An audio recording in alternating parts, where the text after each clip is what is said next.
அனுபவனத்தை போட்டு அதுல சரவண பவன் போடுங்க, எழுதிக்கங்க. கிட்டத்தட்ட இப்ப எனக்கு 60 தான் ஆகுது.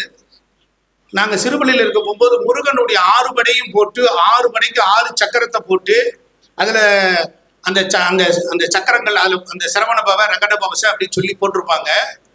இந்த சக்கரங்களை அடிப்படையாக வைத்து தான் என்ன பண்ணுவார், கிரகங்களை பேலன்ஸ் பண்ணக்கூடிய பேலன்ஸ் தியரியை கொடுத்தாங்க.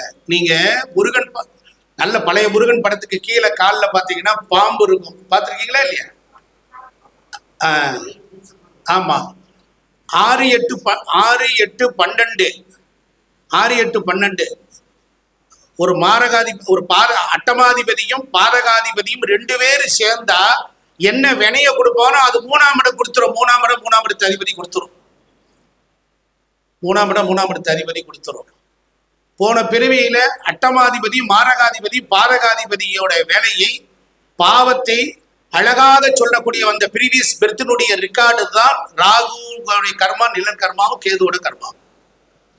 அதனால இந்த ராகு கேது ஒருத்தனுக்கு தொடர்ந்து வருதா, நிலன் கர்மா வருதா அப்படின்னா அவன் பிள்ளைக்கு அதே மாதிரி 1 2 4 8 வந்தாலும் அதே கர்மா தான். அப்ப இன்னும் தீரலேன்னு அர்த்தம். ராகு கேதுவை டிரான்ஸ்ஃபர் பண்ண முடியும், அழிக்க முடியாது.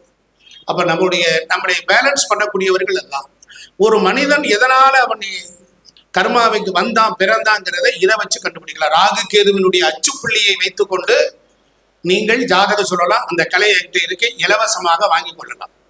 கிட்டத்தட்ட நான் படிச்சு பணம் கொடுத்து வாங்கினேன். எங்க குருகிட்ட கேட்டேன், நீ யாருக்கு வேணாலும் கொடுத்துக்கேன்ட்டு.